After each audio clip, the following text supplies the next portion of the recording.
One welcome back to this channel. और पिछली बार हम लोगों ने मार्केट स्ट्रक्चर स्टार्ट किया था जिसके अंदर हमने उसके मीनिंग, डेफिनेशन और फीचर्स समझे थे। अब हम लोग उसके मेन फॉर्म्स की बात करेंगे। ठीक है, कि मार्केट का जो स्ट्रक्चर है उसके अंदर जो अलग अलग तरीके की कह सकते हैं हम लोग मार्केट्स, ये यूं कहें कि अलग अलग तरीके के कंपटीशन होता है। ठीक है, मेनली सेलर्स के साथ। ठीक है, तो इसके अंदर जो है कंपटीशन के बेसिस पे जो है मार्केट के अंदर अलग अलग तरीके की फॉर्म्स होती हैं। सबसे पहली है perfect competition, then monopoly, imperfect competition. Imperfect competition के अंदर आती है मोनोपोलिस्टिक कंपटीशन, ड्यूओपोली और ओलिगोपोली। अब हम लोग एक एक करके जो है इनके बारे में आराम से पढ़ेंगे, लेकिन उससे पहले हम लोग इन सब का एक छोटा सा ओवरव्यू ले लेते हैं, ताकि जब आप इनको अच्छे से डिटेल में एक एक करके समझें तो आप लोगों को ये चीज़ अच्छे से समझ आए। ठीक है, तो सबसे पहले हम लोग बात करते हैं यहाँ से, जो कि थ्री मेन है। ठीक है, पहले perfect competition, then imperfect competition and then monopoly. Perfect competition में क्या होता है, जहाँ पे large number of buyers and sellers होते हैं, जो कि सेल मतलब कि क्या सेल कर रहे हैं, होमोजेनियस प्रोडक्ट सेल कर रहे हैं। मतलब कि कई सारे खरीदने वाले होते हैं, कई सारे बेचने वाले होते हैं, और वो लोग क्या खरीद रहे होते हैं या क्या बेच रहे होते हैं, होमोजीनियस प्रोडक्ट।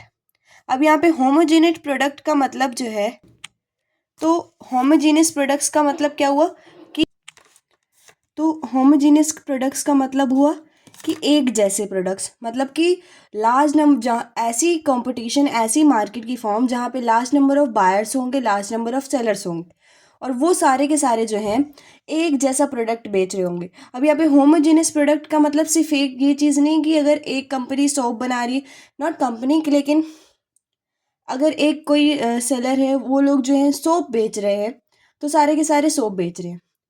यहाँ पे इसका मतलब कि जितनी भी जो लोग भी जो है सोप बेच रहे हैं, वहाँ पे वो एक ही तरह का सोप बेच रहे हैं। मतलब उसकी क्वालिटी, क्वांटिटी, उसकी फ्रेग्रेंस, उसकी हर चीज़ सेम है। ठीक है, तो परफेक्ट कंपटीशन बिल्कुल परफेक्टली है, जहाँ पे प्राइस भी सेम होगा। ठीक है, दूसरी तरफ आती है यहाँ पे इम्परफेक्ट कंपटीशन, जहाँ पे परफेक्ट कंपटीशन की तरफ कंपटीशन जो है वो परफेक्ट नहीं है लोगों के बीच में। कहने का मतलब कि सबसे पहले आती है monopolistic competition, then oligopoly and then duopoly. Monopolistic competition में जो है लार्ज नंबर ऑफ बायर्स होते हैं और लार्ज नंबर ऑफ सेलर्स भी होते हैं, लेकिन डिफरेंट इसमें एक चीज़ होती है कि परफेक्ट कंपटीशन में होमोजीनियस प्रोडक्ट होते हैं, एक जैसे प्रोडक्ट होते हैं, लेकिन मोनोपोलिस्टिक कंपटीशन में डिफरेंशिएटेड प्रोडक्ट होते हैं। डिफरेंशिएटेड प्रोडक्ट मतलब कि सब जो सेलर्स हैं वो अपने अपने अकॉर्डिंग जो है अलग अलग तरीके के प्रोडक्ट्स बेच रहे हैं। ठीक है, फिर है ओलिगोपोली। ओलिगोपोली के अंदर जो है कुछ फ्यू इंटरडिपेंडेंट सेलर्स होते हैं और लार्ज नंबर ऑफ बायर्स होते हैं। मतलब खरीदने वालों की जो संख्या होती है वो ज़्यादा होती है, और जो बेचने वाले होते हैं वो फ्यू होते हैं। और यहाँ पे ये जो वर्ड है इंटरडिपेंडेंट, इसका मतलब हुआ कि वो सेलर्स जो है एक दूसरे के ऊपर डिपेंडेंट हैं। डिपेंडेंट क्यों हैं, क्योंकि मान लीजिए मार्केट के अंदर जो है किसी एक सेलर ने प्राइस घटा दिया किसी चीज़ का। ठीक है, तो प्राइस घटाने से क्या हुआ कि सारे के सारे बायर्स हैं उसके पास चले गए। तो अब ये देख करके जो दूसरा सेलर है वो क्या करेगा, वो उससे और कम प्राइस कर देगा। तो वो सारे जो बायर्स है फिर उसके साइड चले जाएंगे। तो इस तरीके से ये जो सेलर्स है वो एक दूसरे के ऊपर डिपेंड है। ठीक है, तो ओलिगोपोली जहाँ पे फ्यू सेलर्स होते हैं। ठीक है, मोनोपोलिस्टिक लार्ज नंबर्स होते हैं बायर्स एंड सेलर्स के। परफेक्ट में जो है उसमें भी large number of buyers and sellers होते हैं। फिर डिओपोली। डिओपोली से आपको समझ आ रहा होगा, डिओ प्लस पॉली। डिओ मतलब होता है दो, ठीक है, और पॉली मतलब कंट्रोल। यहाँ पे जहाँ पे दो सेलर्स का कंट्रोल हो, मतलब जहाँ पे दो सेलर्स होंगे और जो बायर्स होंगे वो ज़्यादा होंगे। ठीक है, फिर है लास्ट में मोनोपोली। मोनो का मतलब सिंगल, पोली मतलब कंट्रोल, यानी कि जहाँ पे सिंगल सेलर का कंट्रोल हो लेकिन खरीदने वाले ज़्यादा हों। मतलब कि आपके पास, मान लीजिए एक एग्जांपल ले लीजिए कि आपके एरिया में जो है एक ही दुकान है। ठीक है, और दूर दूर तक कोई दुकान नहीं है जहाँ से आप कोई भी कह सकते हैं हम लोग जनरल सामान नहीं खरीद सकते। ठीक है, तो अब क्या करना होगा, अब इस बात का फ़ायदा वो जो दुकान वाला वो भी उठाएगा। वो सोचेगा कि जब एक ही दुकान है, सब लोग यहीं से लेंगे, तो क्यों ना मैं ज़्यादा प्राइस में ही इनसे लूँ, मतलब कि इनको सामान दूँ। ठीक है, तो इसलिए वहाँ पे क्या हो जाएगा, मोनोपोली हो जाएगी। तो सेलर्स जो बायर्स होंगे, वो चाहे प्राइस ज़्यादा हो चाहे प्राइस कम हो, उन्हें जो है इसी मोनोपोली जो मतलब कि ये जो दुकानदार है उसी से ही खरीदना पड़ेगा। ठीक है, तो ये था एक छोटा सा ओवरव्यू इन सारे टाइप्स में। ठीक है, आई होप कि आप लोगों को ये जो फॉर्म्स हैं वो समझ आई होंगी। ठीक है, अब मैं आप लोगों को एक एक करके इनको जो है थोड़ा सा अच्छे से थोड़ा डीप में समझाने की कोशिश करती हूँ। ठीक है, उसके बाद नेक्स्ट वीडियो में मैं आपको जो है परफेक्ट कंपटीशन, मोनोपोली, मोनोपोलिस्टिक, इन सब को जो है डीप में समझाऊंगी। ठीक है, तो अब बात करते हैं परफेक्ट कंपटीशन की। तो यहाँ पे ध्यान दीजिए, you need 1 quire of paper to write questions of economics. हम यहाँ पे कह सकते हैं कि आपको कुछ पेपर्स चाहिए जिनके ऊपर आप जो है इकोनॉमिक्स के क्वेश्चंस लिखना चाहते हैं या लिखेंगे। ठीक है, there are many shops selling papers in your city. आपकी सिटी के अंदर जो है बहुत सारे सेलर्स हैं, बहुत सारी शॉप्स हैं जहाँ पे पेपर्स बेचे जा रहे हैं ऐसे। ठीक है, they all sell one brand, और सभी लोग जो है एक ही ब्रांड का सेल कर रहे हैं। ठीक है, मान लीजिए कोई एक शॉप है, नॉट शॉप सॉरी, कोई भी एक ब्रांड है। ठीक है, मान लीजिए उस ब्रांड का नाम ए है, और ए ब्रांड के ही जो सारे के सारे पेपर्स हैं वो हर शॉप बेच रही है। ठीक है, you may buy paper from any shopkeeper. आप किसी भी शॉपकीपर से पेपर खरीद सकते हैं। यू पे 1 रुपीज़ पर क्वायर ऑफ पेपर। अब आपको क्या है कि एक क्वायर मतलब कि जो पर क्वायर है पेपर का, उसके लिए आपको 1 रुपये देना पड़ेगा। ठीक है, अगर कोई शॉपकीपर आपसे जो है 1.05 चार्ज करता है तो वहाँ पे क्या होगा, कोई भी स्टूडेंट इसके पास नहीं जाएगा, क्योंकि आपको पता है कि 1 रुपीज़ में जो है आपको पे करना है। और लेकिन जो यहाँ पे है, एक शॉपकीपर ने वो चार्ज बढ़ा लिया है, तो अब कोई भी स्टूडेंट उधर नहीं जाएगा क्योंकि उनको ज़्यादा पैसे देने पड़ेंगे। लेकिन मान लीजिए एक दूसरा शॉपकीपर है जो आपको 1 रुपीज़ से कम पे दे रहा है, तो तुरंत जितने स्टूडेंट्स हैं सारे के सारे उधर चले जाएंगे। ठीक है, और धीरे धीरे क्या होगा, यहाँ पे जो पेपर का प्राइस है, ठीक है, मार्केट के अंदर वो क्या हो जाएगा, सेम हो जाएगा। रीज़न ये है क्योंकि ब्रांड तो सेम ही है, क्वालिटी भी सेम ही है, क्वांटिटी भी सेम ही है, तो सब लोग जो क्या करेंगे, धीरे धीरे जो है प्राइस सेम हो जाएगा। तो फिर यहाँ पे जो है एक परफेक्ट कंपटीशन आ जाएगा बायर्स के बीच में और सेलर्स के बीच में, that no shopkeeper will be able to charge more than the, और इससे क्या होगा कि प्रिवेलिंग प्राइस से ज़्यादा कोई भी शॉपकीपर जो है आपसे चार्ज कर ही नहीं सकता। ठीक है, तो वहाँ पे जो है परफेक्ट कंपटीशन आ जाएगा, बिल्कुल परफेक्टली जो है हर चीज़ हो रही है, मतलब कि परफेक्ट यानी कि आपका होमोजीनियस प्रोडक्ट भी है, जहाँ पे प्राइजेस जो है वो भी एकदम से कह सकते हैं हम कांस्टेंट है। ठीक है, तो यहाँ पे हम कह सकते हैं 10 कि जो परफेक्ट कंपटीशन है वो सिचुएशन होती है मार्केट की, wherein there are large number of buyers and sellers, जहाँ पे large number of buyers and sellers होते हैं होमोजीनियस प्रोडक्ट के सेल करने के लिए। वहाँ पे जो प्राइस होता है उन प्रोडक्ट का, वो जो मार्केट फोर्सेस के द्वारा जो है डिटरमाइन किया जाता है। मार्केट फोर्सेस यानी इंडस्ट्री। ठीक है, कि जितनी भी फर्म्स हैं जो प्रोडक्ट बेच रही हैं, उनका जो प्राइस है वो कौन डिसाइड करता है, इंडस्ट्री। मतलब कि जैसा प्राइस जो इंडस्ट्री डिसाइड कर देती है, उसी प्राइस पे जो है फर्म जो है वो चीज़ें बेचती हैं। ठीक है, अब इंडस्ट्री सवाल ये आता है, इंडस्ट्री कैसे डिसाइड करती है, मार्केट फोर्सेस। मतलब कि मान लीजिए यही पेपर वाली चीज़ है। ठीक है, तो पेपर की जितनी डिमांड है और जितनी सप्लाई है मार्केट के अंदर, उसी के बेसिस पे जो है प्राइस डिसाइड होता है। ठीक है, in other words there prevail only one price of the, और इस तरीके से आखिरी में क्या हो जाएगा, एक ही प्राइस जो है पूरी मार्केट में चलेगा। क्योंकि रीज़न ये है क्योंकि देखो, इंडस्ट्री जो है वो कलेक्शन है, मतलब कि कई सारी फर्म्स जो हैं एक इंडस्ट्री के अंदर आती हैं। ठीक है, तो जो इंडस्ट्री ने कह दिया वो सारी की सारी फर्म्स जो हैं फिर उसी प्राइस पे जो है चीज़ों को बेचेंगी। ठीक है, अब यहाँ पे जो है अलग अलग तरीके की डेफिनेशन है, आप चाहे कोई भी डेफिनेशन जो इनमें से उठा सकते हैं। ठीक है, मुझे जो है यहाँ पे ये वाली डेफिनेशन ज़्यादा सही लगी, और यहाँ पे हम परफेक्ट कंपटीशन को अच्छे से डिफाइन कर सकते हैं, इसलिए इसको हम पढ़ते हैं। ठीक है, प्रोफेसर लिम चोंग ये जो है उनकी ये डेफिनेशन है, जिसके अंदर उन्होंने कहा है कि परफेक्ट कंपटीशन एक मार्केट सिचुएशन है जहाँ पे there is a large number of sellers and buyers, जहाँ पे large number of sellers and buyers होते हैं, जहाँ पे होमोजीनियस प्रोडक्ट होता है, यानी कि एक जैसा सेम उसका प्रोडक्ट होता है, जहाँ पे जो फर्म्स की एंट्री है इंडस्ट्री में वो फ्री होती है, और परफेक्ट नॉलेज होती है, बायर्स एंड सेलर्स को मार्केट की कंडीशंस की, हर चीज़ के बारे में, और साथ ही साथ फ्री मोबिलिटी होती है फैक्टर्स ऑफ प्रोडक्शन की अमंग अल्टरनेटिव यूजेस। ठीक है, तो आप इस डेफिनेशन को जो है यहाँ पे यूज लर्न कर सकते हैं। अगर मतलब कि इस डेफिनेशन के अंदर देखो, एक फ़ायदा है कि इसके अंदर हमें सारे पॉइंट्स देखने को मिल गए। ठीक है, पहला पॉइंट था large number of buyers and sellers है, homogeneous product, free entry, perfect knowledge and free mobility. ठीक है, अब दूसरा टाइप है वो है मोनोपोली। बहुत ही सिंपल है, ये वो सिचुएशन होती है मार्केट की जहाँ पे there is a single seller of the product, जहाँ पे बेचने वाला जो है एक ही होता है। मोनोपोली से आप यहाँ पे आइडिया लगा सकते हो, मोनो का मतलब सिंगल, पोली मतलब कंट्रोल, तो जहाँ पे सिंगल फर्म का, सिंगल पर्सन का कंट्रोल होता है।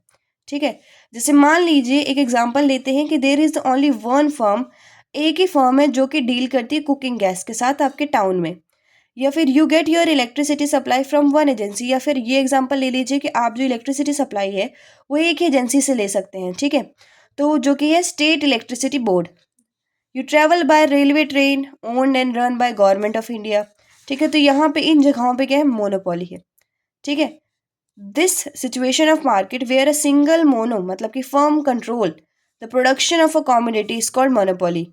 जहाँ पे मार्केट के अंदर एक ही फर्म का कंट्रोल होता है कॉमोडिटी की प्रोडक्शन पर, वो मोनोपोली होती है।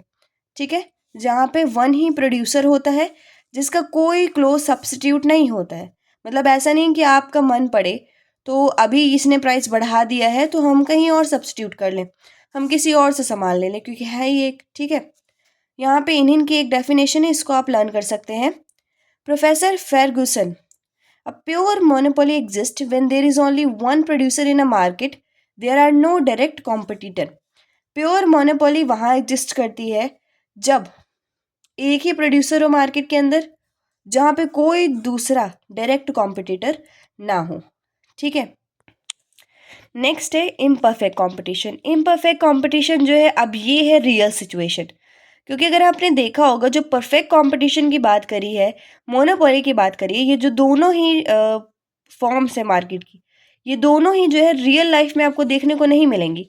आप खुद ही एज्यूम करिए कि आपको ऐसा कभी मतलब ऐसी कोई मार्केट मिली है जहाँ पे जो है आपको सेम क्वालिटी सेम क्वांटिटी की ब्रांड आपको दिखाई दे, जो हर शॉपकीपर एक ही प्राइस पे बेच रहा हो। क्या ऐसा है कि मार्केट में सिर्फ एक ही पर्सन है जो जिसके पास एक ही चीज़ है, एक ही वैरायटी है, और वो चाहे जैसे प्राइस पे बेचे आपको खरीदना पड़े? ऐसा नहीं है। ठीक है, तो यहाँ पे इसीलिए कहा है कि जो इम्परफेक्ट कंपटीशन है वो रियल सिचुएशन होती है मार्केट की।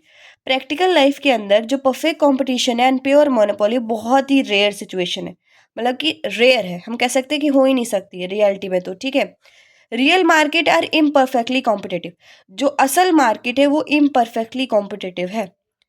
दे have some features of both, कुछ फीचर्स कह सकते हैं होते हैं दोनों में, कि परफेक्ट कंपटीशन के कुछ फीचर्स हैं, मोनोपोली के कुछ फीचर्स हैं, लेकिन प्योरली नहीं है। ठीक है, इकोनॉमिक्स के अंदर जो परफेक्ट कॉम्पिटिटिव मार्केट है वो सिचुएशन होती है, और ये जो सिचुएशन है वो एक स्टडी का यानी कि समझने का, पढ़ने का विषय बन गया 1933 के बाद, जब मिस्टर जॉन रॉबिन्सन ने अपनी एक बुक पब्लिश करी। इस बुक का नाम याद रखना, तो इम्पॉर्टेंट है, economics of imperfect competition, England के अंदर। और जो दूसरे हैं वो हैं प्रोफेसर चैम्बरलिन, जिनकी बुक है theory of monopolistic competition in America. ये जो दो बुक्स हैं जो पब्लिश हुई, इसमें जो है price and equilibrium determination under imperfect competition जो है ग्रेट इंपॉर्टेंस रखते हैं। ठीक है, ठीक है, तो अब यहाँ पे चाहें तो इसको लर्न कर सकते हैं। ठीक है, इट इज़ नॉट नेसेसरी, एक बार पढ़ लेते हैं। फेयर चाइल्ड की डेफिनेशन है कि if a market is not organise, अगर मार्केट ऑर्गेनाइज नहीं है, व्यवस्थित नहीं है, if contact between the buyer and seller is establish with great difficulty, और अगर जो बायर्स और सेलर्स के बीच में जो कॉन्टेक्ट है वो बहुत ही डिफ़िकल्टी से इस्टेब्लिश होता है।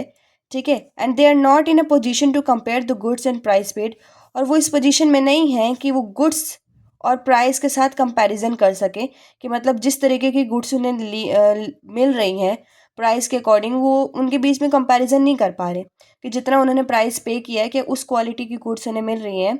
दूसरी, देन ही वी फेस, तब हम कह सकते हैं कि हम कौन सी सिचुएशन फेस कर रहे हैं, इम्परफेक्ट कंपटीशन, जहाँ पे सारी चीज़ें इम्परफेक्ट हैं।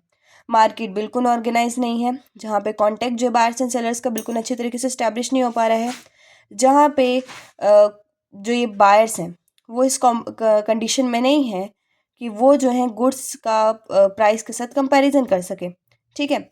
अब इम्परफेक्ट कंपटीशन जो एक वाइड टर्म है जिसके अंदर अलग अलग सिचुएशन है मार्केट की। पहली है ओलिगोपोली और दूसरी है आप सॉरी पहली मोनोपोलिस्टिक कंपटीशन, दूसरी oligopoly and third one is the डिओपोली, ठीक है। तो सबसे पहले बात करते हैं हम लोग मोनोपोलिस्टिक कंपटीशन की। जो कॉन्सेप्ट है मोनोपोलिस्टिक कंपटीशन का वो American economist professor E.H. Chamberlain यहाँ से आया, प्रेजेंट किया गया इनके द्वारा इस बुक के अंदर, थ्योरी ऑफ मोनोपोलिस्टिक कंपटीशन, जो 1933 में स्टैब्लिश हुई। तो कहा गया कि ये वो सिचुएशन होती है जहाँ पे मार्केट के अंदर बहुत मतलब मैनी सेलर्स होते हैं कॉमोडिटी के, लेकिन जो प्रोडक्ट मतलब but the product of each seller differ from that of the other seller in respect और द अदर, कि सेलर्स तो यानी कि बेचने वाले तो होते हैं ज़्यादा, ठीक है, लेकिन जो उनका जो प्रोडक्ट होता है वो एक दूसरे से डिफर होता है, मतलब अलग अलग होता है, उनके जैसा नहीं होता परफेक्ट कंपटीशन की तरह कि जहाँ पे होमोजेनियस प्रोडक्ट हो, ठीक है। यहाँ पे जो है इसलिए जो प्रोडक्ट डिफ्रेंसिएशन है इज द हॉलमार्क्स, ठीक है, ऑफ मोनोपोलिस्टिक कंपटीशन। मतलब मेन जो चीज़ है यहाँ पे प्रोडक्ट डिफ्रेंसिएशन ही है। Product differentiation manifest itself in several ways, जैसे कि यहाँ पे खुद ही जो है इस चीज़ को दर्शाती है ये चीज़ कि जैसे यहाँ पे क्या है, जो प्रोडक्ट है उनका ब्रांड जो है डिफरेंट होगा, ट्रेडमार्क डिफरेंट है, डिफरेंट शेप है, डिफरेंट कलर है, क्वालिटी अलग अलग है, और इट कैन ऑल्सो भी in the form of different in services अलग हैं, फैसिलिटीज़ जो कंज्यूमर्स को दी जाती हैं वो भी अलग हैं, ठीक है। Many examples can be cited to explain monopolistic competition, कई सारे एग्जाम्पल ले सकते हैं, और जब हम इसमें लिखेंगे इसके बारे में तो भी हम इसमें एग्जाम्पल डाल सकते हैं। Firm producing variety of toothpaste, अब जैसे ये सबसे अच्छा एग्जांपल है कि अब जैसे अलग अलग फर्म्स जो है अपने अपने तरीके से जो है अलग अलग टाइप के क्वालिटी के जो है टूथपेस्ट बनाते हैं। पेप्सोडेंट हो गया, कोलगेट हो गया, क्लोजअप हो गया, बहुत सारे, ये सारे के सारे जो है मोनोपोलिस्टिक कंपटीशन का ही एग्जांपल है, ठीक है। जहाँ पे आप देख सकते हैं यहाँ पे कि इनको खरीदने वाले बेचने वाले तो बहुत हैं, लेकिन यहाँ पे जो इनका जो डिफ्रेंसिएशन मतलब प्रोडक्ट जो एक दूसरे से बहुत डिफरेंट है, ठीक है। तो इस तरीके की जो मार्केट होती है, a firm enjoy some features of monopoly, यहाँ पे कुछ फीचर जो है मोनोपोली के भी होते हैं और कुछ फीचर्स जो हैं परफेक्ट कंपटीशन के होते हैं, ठीक है। जैसे कि हिंदुस्तान यूनिलीवर लिमिटेड यहाँ पे मोनोपोली राइट इंजॉय करता है ऑन द ट्रेडमार्क यानी लक्स। इसका कहने का मतलब ये है कि कोई भी दूसरी कंपनी जो है कंट्री के अंदर वो इसी तरीके का सोप जो है यानी लक्स नाम से जो है उसी का कलर इस्तेमाल करके उसी की फ्रेग्रेंस इस्तेमाल करके नहीं बना सकता। तो इस पॉइंट पे जो है इसकी मोनोपोली है, ठीक है, कि और तो सोप बना सकता है मतलब लक्स के अलावा दूसरा नाम रख करके, दूसरी क्वालिटी डाल करके, दूसरी फ्रेग्रेंस डाल के, लेकिन एज इट इज़ नहीं बना सकता। इसलिए यहाँ पे इस चीज़ के ऊपर इनके पास मोनोपोली है, ठीक है। दूसरी तरफ यहाँ पे क्या कहा गया है कि in other words there is freedom to produce substitute, लेकिन सब्स्टिट्यूट प्रोड्यूस करने की आज़ादी है कि लक्स की बजाय आप कोई और कंपनी नॉट कंपनी, हम कह सकते हैं कि सोप जो है आप कोई और नेम की बना लीजिए, ठीक है, जिसमें क्वालिटी शेप वगैरह सब अलग अलग हो। दस द करेक्टरिस्टिक्स ऑफ बोथ, इसलिए जो मोनोपोली और परफेक्ट कॉम्पिटिशन के जो करेक्टरिस्टिक्स हैं फीचर्स वगैरह हैं वो इस तरह की मार्केट में हमें दिखाई देते हैं। Many sellers producing close substitute in the feature of competition, difference in the product of the producers is the feature of the monopolistic competition। उसके बाद रियलिटी में जो मोनोपोलिस्टिक कंपटीशन है वो सिचुएशन होती है दैट इज बिटवीन, जो कि परफेक्ट कंपटीशन और मोनोपोली के बीच में होती है, ठीक है। इसलिए परफेक्ट कंपटीशन में क्या होता है, ज़्यादा नंबर ऑफ सेलर्स होते हैं, अनलिमिटेड और वन सेकेंड अनलिमिटेड होते हैं, and under monopoly there is only one seller. Under monopolistic competition number of firms होती हैं, ये क्या है, सेलर्स होते हैं लेकिन लिमिटेड होते हैं, ठीक है। परफेक्ट कंपटीशन में जो है सेलर्स होते हैं अनलिमिटेड होते हैं, हम बता नहीं सकते कितने हैं। मोनोपोली में जो है एक ही होता है, मोनोपोलिस्टिक में जो है लिमिट में होते हैं, ज़्यादा तो होते हैं बट लिमिट में होते हैं, ठीक है। लेकिन यहाँ पे क्या एक चीज़ इंपॉर्टेंट है, डिफ्रेंशिएटेड है, मतलब कि क्लोज सब्स्टिट्यूट है, मोनोपोली की तरह नहीं है कि क्लोज सब्स्टिट्यूट ही नहीं है, ठीक है। डिफ्रेंशिएशन है, लेकिन प्रोडक्ट का डिफ्रेंशिएशन है, मतलब कि प्रोडक्ट जो है अलग अलग आपको देखने को मिलेंगे, ठीक है। तो ये याद रहेगा। दूसरी चीज़ नेक्स्ट है ओलिगोपोली। ओलिगोपोली जो है वो मार्केट वो मार्केट होती है जहाँ पे there are few big producers, मतलब कि बनाने वाले जो हैं बड़े बड़े प्रोड्यूसर्स ही होते हैं प्रोडक्ट के, ठीक है। जैसे हम यहाँ पे एग्जांपल ले लेते हैं कुछ फर्म्स के इंडिया के अंदर जो कार मैन्युफैक्चर करती है, जैसे Toyota, Ford, GM, Audi, BMW, ठीक है। ये सारी की सारी कुछ वेल नोन ब्रांड्स हैं, ठीक है, और जो है कार बनाती हैं। अब यहाँ पे ऐसा भी नहीं कि बहुत सारे हैं, अनलिमिटेड हैं, ठीक है, ऐसा भी नहीं है। तो इसलिए यहाँ पे हम कह सकते हैं कि जो कार मार्केट है वो ओलिगोपोली है, जहाँ पे कुछ ही बड़े प्रोड्यूसर्स हैं जो किस चीज़ का मैन्युफैक्चर करते हैं, किसी चीज़ के कोई प्रोडक्ट जो मैन्युफैक्चर करते हैं। So in this case there is each firm has to take into account the price being charge by the other. अब यहाँ पे वही बात ये लिखी हुई है कि इंटरडिपेंडेंट होते, मतलब कि एक को जो है दूसरे को देखना पड़ता है कि किस तरीके से प्राइस चार्ज करना है। To that extent firms are interdependent. If they enter into some sort of agreement they can charge high price. मतलब कि मान लीजिए, अब देखो जैसे कि अलग अलग हैं ये सारे, ठीक है, ऐसे एज्यूम कर लेते हैं कि ये सारे अलग अलग हैं, तो ये एक दूसरे के ऊपर देखेंगे कि अच्छा इसने प्राइस कम किया मैं भी करके देखता हूँ, इसने प्राइस बढ़ाया मैंने भी बढ़ा के देखता हूँ, ठीक है। लेकिन अगर ये सारे एक एग्रीमेंट में आ जाए, मतलब एग्रीमेंट बना लें और सारे एक कह सकते हैं कलेक्टिव हो जाए, और सारे जो हैं कहें कि हम सब मिल के वो करेंगे, तो वहाँ पे ये लोग जो है एक तरीके से इनके पास एक मोनोपोली पावर आ गई, तो वहाँ पे ये हाई प्राइस चार्ज कर सकते हैं, ठीक है। On the contrary if they don't conclude, लेकिन अगर ऐसे कोई एग्रीमेंट में नहीं आते हैं तो फिर इन्हें लॉस होगा, ठीक है। लॉस कैसे होगा कि एक को देख करके दूसरा प्राइस कम करेगा, फिर उसको देख के दूसरा करेगा, तो ऐसे करते करते प्राइस कम करते करते जो कंज्यूमर्स को लेने की, मतलब कि जो बायर्स को अपनी तरफ खींच रहे थे लोग, आगे चल के क्या करेंगे, इन्हें लॉस होने लगेगा, ठीक है। इसलिए there is no set principle, इसलिए प्राइस डिटरमाइन करने के लिए ओलिगोपोली में जो है कोई प्रिंसिपल नहीं है जिसके बेसिस में हम प्राइस डिसाइड कर सकते हैं। जबकि हम लोग मोनोपोली में मोनोपोली ही डिसाइड करेगा, एक ही सेलर है वही डिसाइड करेगा। परफेक्ट कंपटीशन में इंडस्ट्री डिसाइड करेगी, है ना। और इसी तरीके से यहाँ पे भी इसी तरीके से है मोनोपोलिस्टिक में, ठीक है।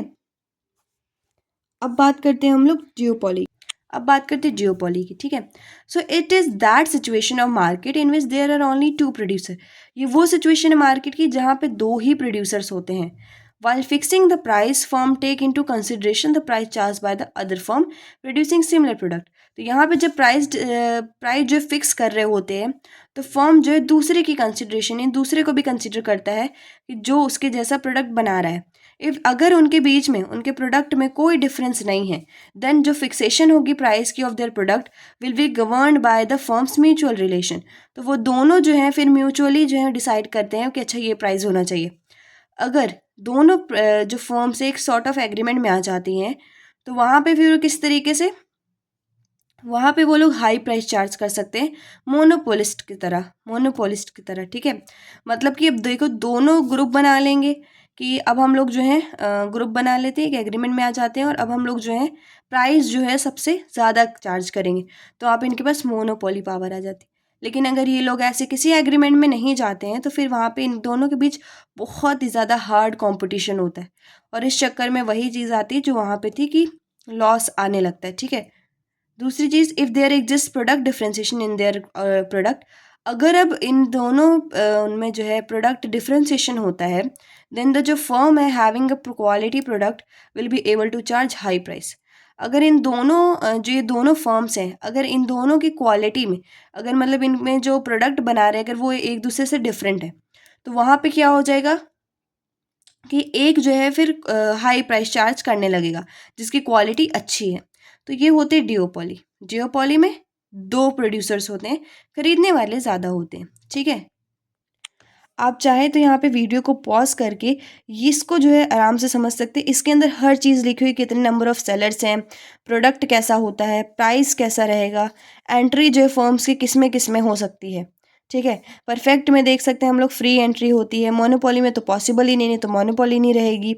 मोनोपोलिस्ट में नॉट मतलब कि फ्रीडम है लेकिन उतनी नहीं है, ठीक है। यहाँ पे ओलिगोपोली में restricted through patent right and related factors, patent right वगैरह से लेकर के, मतलब कि कह सकते हैं हम लोग एक जैसी चीज़ें नहीं बना सकते, इससे रिलेटेड जो है वो लोग जो है थोड़ी सी रिस्ट्रिक्टेड रहते हैं, ठीक है।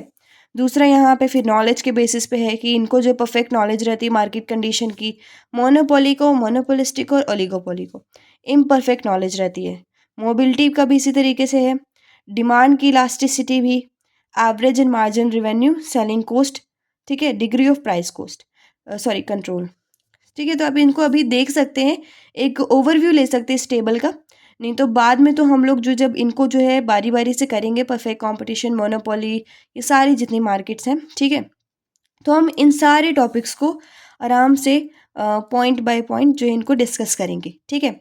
और ये सारे पॉइंट्स देखने में बहुत थोड़े से लग रहे हैं कि हार्ड होंगे, बट बहुत ही मतलब इजी हैं और बहुत ही ज़्यादा सिंपल हैं, ठीक है, क्योंकि ये सारी चीज़ें जो हैं रियल लाइफ से जुड़ी हुई हैं, तो ये बहुत आसानी से समझ आ जाएंगी, ठीक है। तो यहाँ पे जो है आपका जो फॉर्म्स है मार्केट की, वो यहाँ पे कंप्लीट होती है, और नेक्स्ट वीडियो में मैं आपको जो है परफेक्ट कंपटीशन कराऊंगी, ठीक है। So thank you, and don't forget to subscribe and share channel, okay. Thank you.